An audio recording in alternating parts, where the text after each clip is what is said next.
The high ground advantage was marketed as one of the biggest new features in Company of Heroes 3, so let's figure out exactly how it works.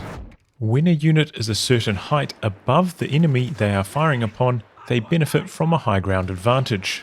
You can tell when this is active because there will be an orange mountain symbol next to their icon, and the low-down unit that is being targeted has a red shield next to their icon. Also, if you have the high unit selected and hover the cursor over the enemy, you will see this orange mountain symbol with the pluses inside. This indicates the high unit will experience the high ground bonus if they fire upon this enemy. The height differential for the bonus to become active is currently set at 3.5, and this pad of ground is exactly 3.5 high, so this is what the minimum height requirement looks like in-game. If we take a look in the game's mod tools, you can see the exact bonuses the height advantage provides. It provides a 10% accuracy bonus, and it negates the cover of the unit on the low ground. So this makes the height advantage very powerful. When the Jaeger on the low ground connects with a shot, its damage is halved. So this shows the negates cover bonus does not apply to other squads, only to those that are on the high ground. I had a look around to try find what units and weapon types have access to the height advantage bonus. The most common is infantry held small arms. This is everything from a pistol up to a light machine gun. Also, heavy machine gun weapon teams can get the height advantage bonus. Most slot weapons for infantry also have the bonus, such as flamethrowers, anti-tank rifles, and Panzerschrecks, though not the grenade launcher.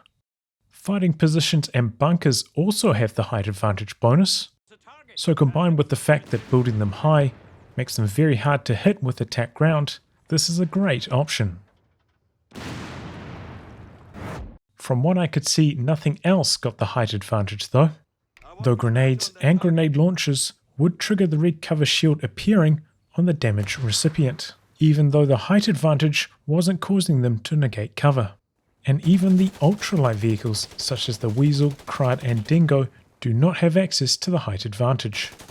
There are also some features related to vision and elevation. When the Pioneers are right next to this 4 height cliff, they can barely see anything up top, but as they move further away they can see progressively more until they reach their maximum sight distance. A 2 height cliff seems to provide no sight blocking up top whatsoever, and for a 3 height cliff the Pioneers can still see around 10 range up top, so look out for sharp elevation changes because they can block vision. A similar thing applies to units that are on the high ground, where they are unable to see areas down below until they get right to the edge of the cliff. One of the most common areas this dynamic plays out is around the lighthouse on the map Twin Beaches. Here the high ground can be very powerful, but the unit down below can hug the wall to deny vision and avoid being shot at. And because the wall has a certain width, neither unit can see each other when they are both right at the edge.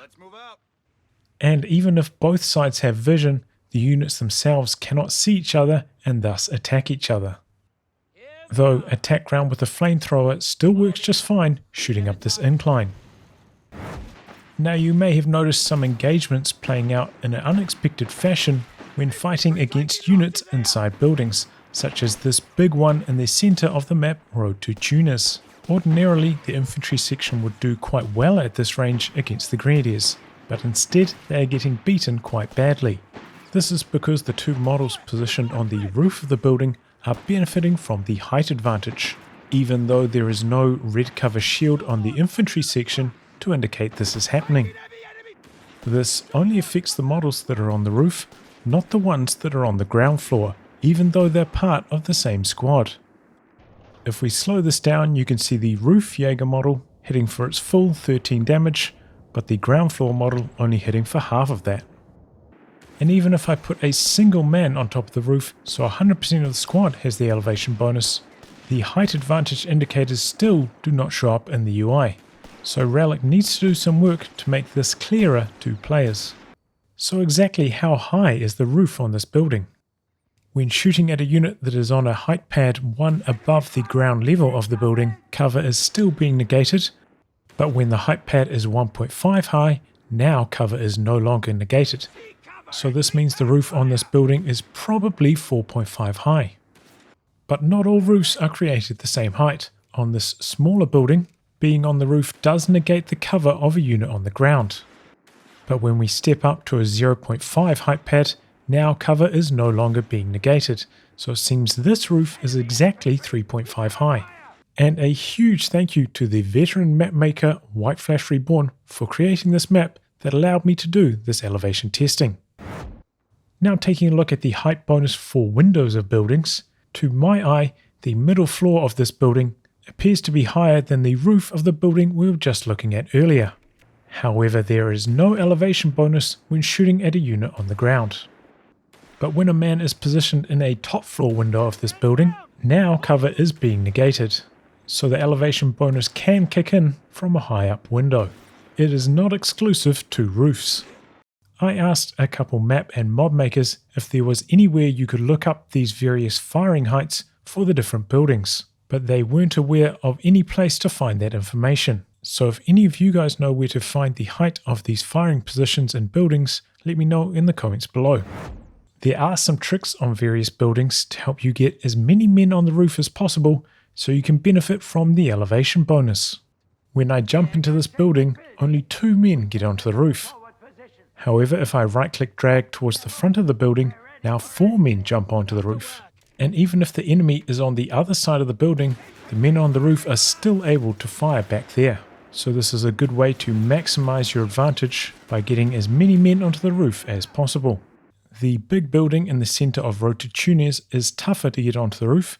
It has 4 roof positions, 1 on each corner of the building. I find it is good to start your right click drag from a bit deeper into the building and drag outwards following the point of the corner. This isn't foolproof and I fail to do it the first 2 times I attempt, but get it on the 3rd. And obviously getting your heavy machine gunner on the roof can be crazy powerful, so it might be worth a bit of your time fiddling around trying to get him on the roof.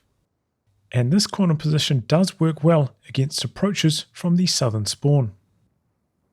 And on my next couple of attempts, I get it first try. On this other building, I could only ever get 3 men onto the roof, no matter which direction I right click drag them towards. And on this larger building, no men got onto the roof by default, and I could get 1 man on top by right click dragging them around. So if there is a building with a roof that you are going to be encountering a lot on a specific map, it may be worth doing some right click drag experiments to see how many men you can get up there. And when it comes to tricks to try and get into the top floor of a building, by default your men will take position in the lowest floors possible. But with a right click drag in the correct direction, you can often get 1 man into the top floor. And finally, it was mentioned in a recent set of patch notes that when a unit is paradrop reinforcing, the elevation bonus is cancelled. And you can see here that as the Pathfinders are paradrop reinforcing, they're only taking half damage per shot from the Pioneers. But once every model is on the ground, the elevation bonus kicks back in and they start taking full damage again. If you want to see more videos breaking down the mechanics of Company of Heroes 3, I hope you consider coming on board as a Patreon backer.